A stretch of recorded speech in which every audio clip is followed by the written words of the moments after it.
শেষবারের মতো আশীর্বাদ যেন কৃষ্ণ চরণ পায়। বৃদ্ধ লোকটি কেঁদে বলল, খোকারে, জীবনে কত মানুষের সঙ্গে আমার দেখা হয়েছে, কেউ এমন কথা আমায় বলল না। তোর এইটুকু বয়সে যে জ্ঞান, যে চৈতন্য হয়েছে, আমার তো হলো না। যা, তুই কৃষ্ণ চরণ অবশ্যই পাবি। আমি তো পেলাম না, আর তুই যখন কৃষ্ণ চরণে পৌঁছে যাবি, সেদিন যেন তোর এই অধম জেঠুমণির কথা যেন ভুলে যাস না। গোবিন্দ কি বলিস? অন্তিম কালে যেন প্রভু আমায় কৃপা করে।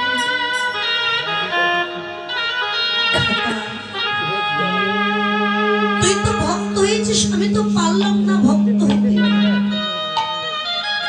তাই গোবিন্দের চরণে যাওয়া না। শুনেছি ভক্ত সঙ্গ করলে মানব জীবন ধন্য।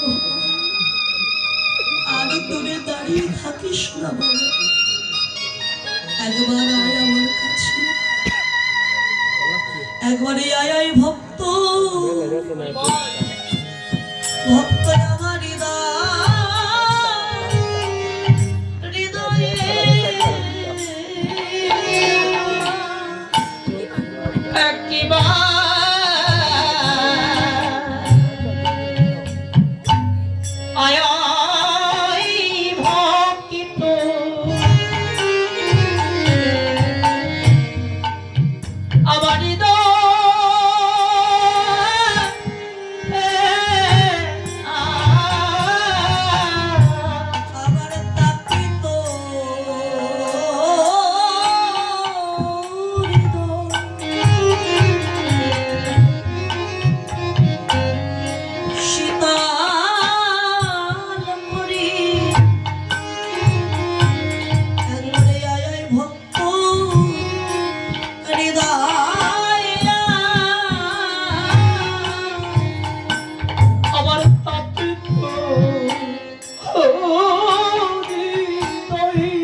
কৃষ্ণচরণ লাভ করবি।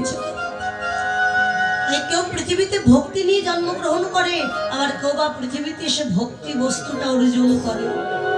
তাই মহাজন বললেন, সব মানুষ কৃষ্ণ ভক্ত হতে পারে না। শুধু মানুষ, কিন্তু সে কাণ্ড জ্ঞান নাই, সেই জ্ঞান নাই, বিবেক নাই, বৈরাগ্য নাই। তাই সকিরি প্রত্যেকটি ফুলের উপরে এক একটি করে ভ্রমর বসে যখন মধু পান করছে, হঠাৎ দেখি মনে হয় ফুলের মালা নয়, আমার গোবিন্দ মস্তকে ভ্রমরের মালা বেঁধে রেখেছে।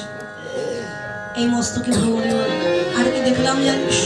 ধনী ধনী আরে ধনী ধনী নব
গোবিন্দের তিলক পানি। তিলকটা দেখতে কেমন জানিস? টলমল অলকা তিলকে মুখ ঝলকা, ভাঙ্গকে ধনুয়া ধুনার। আমার তিলকের পাশে আমরা বিন্দু দিয়ে সাজিলাম, চন্দনের বিন্দু, এগুলোকে বলে অলকা বলে। তা চন্দনের বিন্দু দিয়ে যখন কৃষ্ণ সেজেছে, দেখে মনে হয় এক একটা চন্দনের বিন্দু থেকে যেন রাশি রাশি মুক্তা ঝরে পড়ছে জগৎকে মুক্তি দেওয়ার জন্য। আর তিলকের যে দুখানা দাগ, এই দাগ দুখানা দেখে মনে হয় যেন দিগ্বিজয়ী মদন ধ্বজা, দিগ্বিজয়ী মদন ধ্বজা, দিগ্বিজয়ী মদন ধ্বজা, মদন দেখলে এই মনে হয় দিগ্বিজয়ী মদন ধ্বজা, মদন দেখলে এই মনে হয় দিগ্বিজয়ী মদন ধ্বজা। যেন মদন কৃষ্ণকে জয় করে বিজয়ের পতাকা উড়িয়ে দিয়েছে তিলকের দাগ। আগেকার সময় দেখবে রাজা মহারাজারা যুদ্ধে জয়ী হয়ে যখন ঘরে আসতেন, বিজয়ের পতাকা উড়াতেন। মানে পতাকা দেখলেই প্রজারা বুঝতে পারতো রাজা জয়ী হয়েছে না পরাজিত হয়েছে। আজকে মদন যেন কৃষ্ণকে জয় করে তার বিজয়ের পতাকা কৃষ্ণের কপালে উড়িয়ে দিয়েছে। এত সুন্দর দেখতে। দেখলাম ভাং, ভাং মানে কি? ভাং মানে ভুরু। ভুরু দেখতে কেমন? ধনুয়া ধুনার। ধনুক যেমন বাঁকা, আমার গোবিন্দের এই যুগল ভুরু ঠিক ধনুকের মতো বাঁকা দেখলাম। এত সুন্দর ভুরু। এবার দেখলাম অধর মানে ঠোঁট। অধরকে দেখতে কেমন? বান্ধলি বন্ধু অধরে মধু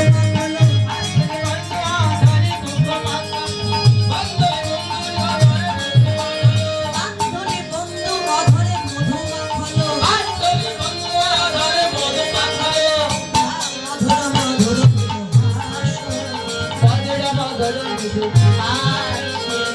আমার গোবিন্দের অধর দেখতে বান্ধলি ফলের মতো। বান্ধলি ফলটা কি তাহলে? বাবা আপনাদের দিকে আছে, আপনারা সবাই চেনেন, কিন্তু আপনারা নাম শুনে বুঝতে পারছেন না। তালাকসের ফল চেনেন? বাগানে হয়, কি বলে আপনাদের দিকে? পটলের মতো দেখতে হয়, তালাকস বলে তো। আচ্ছা, তালাকসের ফুলটা কেমন দেখতে? সাদা সাদা। ফলটা যখন পেকে যায় কেমন রং হয়? তখন সাদা হয়, লাল। তালাকসের ফল কি ব্রজবুলি ভাষায় বলা হয় বান্ধুলি ফল। তালাকসের ফল যেমন লাল, আমার গোবিন্দের এই অধর ঠিক তালাকসের ফলের মতো লাল। দেখে মনে হয় আমার গোবিন্দ অধরে কুমকুম লাগিয়েছে। কুমকুম মানে মায়ের লিপস্টিক দেয়, কুমকুম লাগিয়েছে। এত সুন্দর দেখতে অধর। যচ পদ মদমন্তর ভনত হে গোবিন্দ দাস, আমি কিরূপ হেরে লোকাল কুলে, কিরূপ হেরে কুলে, কিরূপ হেরে কুলে, অতি অপরূপ কদম্বমূলে, অতি অপরূপ কদম্বমূলে, আচলা চাপলা মেঘের গায়, আচলা চাপলা মেঘের গায়, মৃগঙ্গ রহিতে শাসকের গায়, রঙ্গ রহিতে শাসকের গায়, মৃগঙ্গ রহিতে শাসকের গায়, যেন চাঁদ থাকিতে সূর্যের উদয়, সূর্যের উদয়, আমি এমন কবতে কিনাইলে, চাঁদ থাকিতে সূর্যের উদয়, এমন কবতে কিনাইলে, চাঁদ থাকিতে সূর্যের উদয়, যোগ লেগেছে, যোগ লেগেছে, ওরে পুষ্পবন্ত যেন যোগ লেগেছে,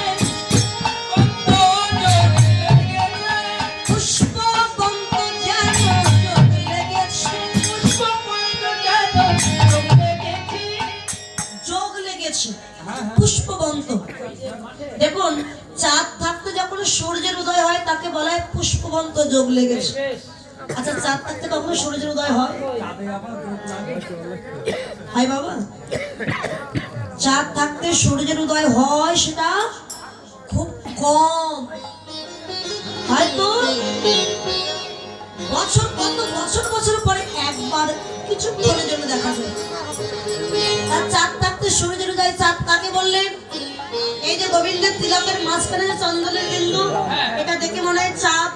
আর সূর্যের উদয় মানে গোবিন্দের অধর দেখে মনে হয় এই নিচের যে অধর, এক ফালি অধর, দেখে মনে হয় সূর্য যেন উদয় হওয়ার জন্য উকি দিচ্ছে, লাল অধর সূর্য যেমন লাল, মনে হচ্ছে এটা সূর্য উদয় হওয়ার জন্য উকি দিচ্ছে। আর কি দেখলাম জানিস? অচলা চপলা মেঘের গায়ে, ওলা চপলা মেঘের গায়ে, চলা চপলা মেঘের গায়ে, মৃগঙ্গ রহিতে শশাঙ্কের উদয়, মৃদঙ্গ রোগীতে শশাঙ্কের গায়ে, আর নাচিছে ময়ূর জলদপরি, নাচিছে ময়ূর জলদপরি, কলিকুল সব চাঁদের ঘিরি।